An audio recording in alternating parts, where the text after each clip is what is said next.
slow start? Was that just coming off the 4 games off? Yeah, I mean, getting back in the rhythm. When you sit out, things happen, and you gotta catch the train while it's going. So it's what you gotta. I think what you gotta do in those situations is play for your teammates and try to fit in. Late in the fourth quarter, when it's you and Castle putting the ball up and you hand that ball off to him, are you thinking he's going to pull it up from that far deep, or? I don't know. Today he was on. I don't know. He had something going on. I could feel it. I mean, I think everybody could feel it. He was super locked in. So I mean, and I have a blind trust in him. As I've said many times, he's playing like he's much more experienced than he is. I don't know where that comes from, but it's a good thing that we can trust him like that blindly, in the fourth quarters. Barnes told us that that's a good shot for Wemby. Then he figured it was a good shot for Stephon too. Of course, yeah.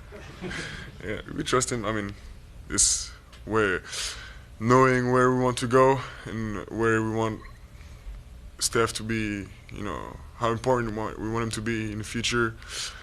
It's for me, it's a necessity that he takes these kind of shots, because we want eventually him to be a menace from everywhere. So we gotta trust him. Can you ever imagine having a night where you just tell yourself, it's not my night, I need to stop shooting? Or does that not enter your head? That's happened before. No, stop shooting, never. But it's but sometimes I wouldn't see it like that. I would see it more like, okay, that's his night, let's go to him. To any of my teammates, it could be their night. So I would see it more like that. Trying to really, extensively go to somebody because they're hot and they feel it tonight. So that's more like it. Tonight you were just going to keep shooting, and you were going to find it at some point. Yeah, I mean, any night I'll just keep shooting. Yeah. Can you explain how did you manage to flip that switch in the fourth quarter? Like, isn't that like a mental thing? Physically, you were like finding your rhythm. Like, how do you? I did find my rhythm physically, because it was a little hard to come back in terms of conditioning in the first half, but second half I was feeling really good. So yeah, it's also answering, being there when my team needs me, but also not doing too much, and this is a balance.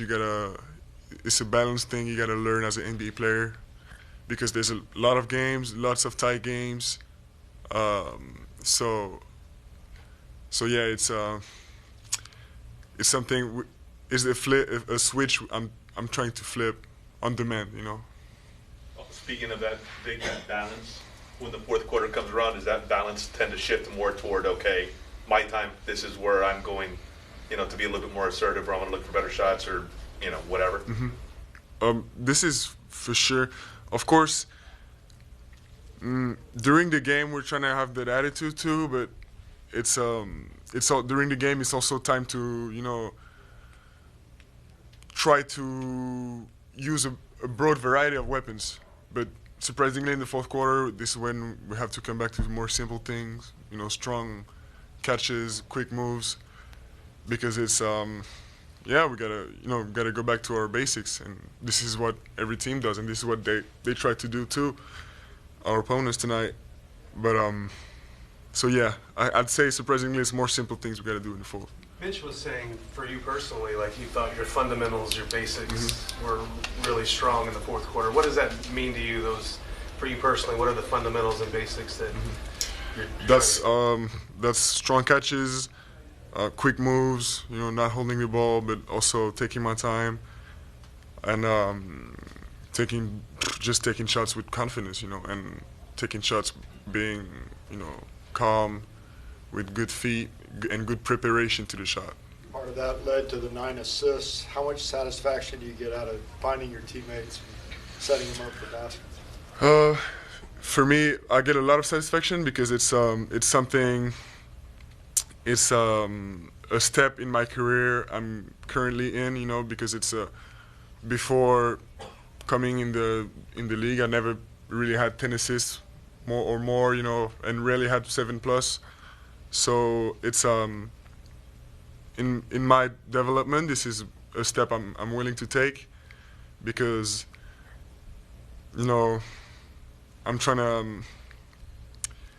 to force teams to guard me with more than one player. So mathematically, it means one of my guys is open, and and for me, I think this is the best way to win games involving everybody.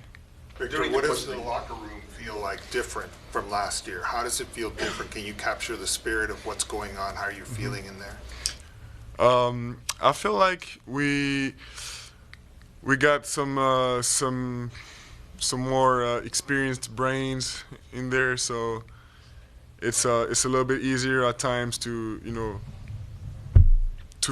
I think they find the right words, you know, to first of all to motivate us, but that's always been a thing, you know. We always had energizers in the locker room, but they find those, you know, Chris and Harrison, they really find the right words and emphasize the right things, which is a big help because it's the quickest way to learn, and the will to not make the same mistakes twice has been there all along. But it's sometimes the will to not make the mistakes is not enough, and last year we lacked a little bit of that experience. So this is how the locker room feels right now. Do you feel more connected as a team this year? No, we've always been really close together. During the course of the game, Vic, was there minutes restriction? Did it come up? And I asked because you ended up with 35 minutes tonight, so just wondering if, that's nearly 35 minutes. That's over my minutes restriction indeed. But I'm not gonna complain now. I like it. Yeah.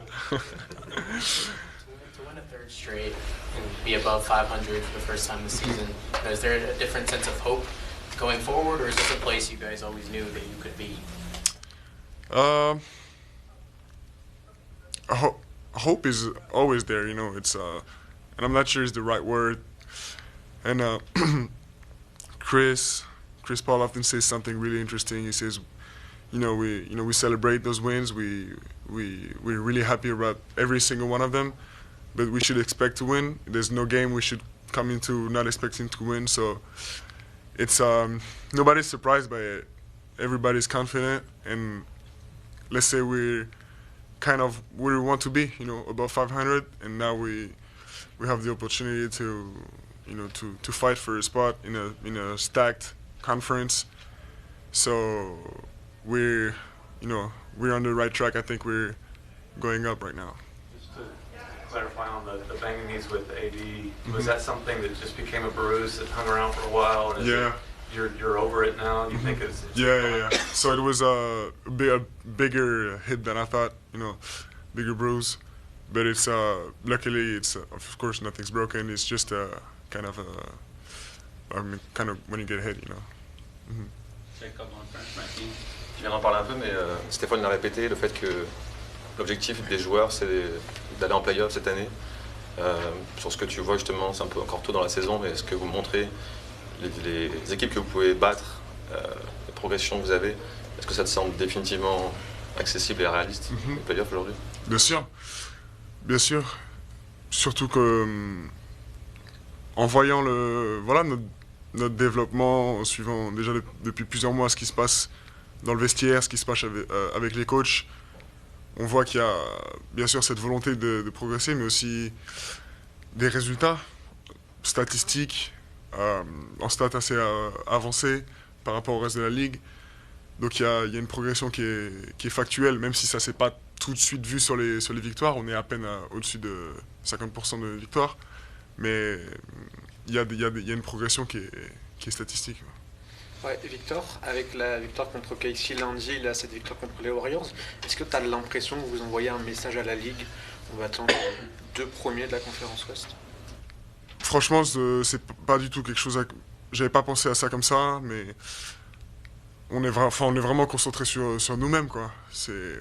Mais on sait que bien sûr, plus il y aura de victoires, plus on sera pris au sérieux.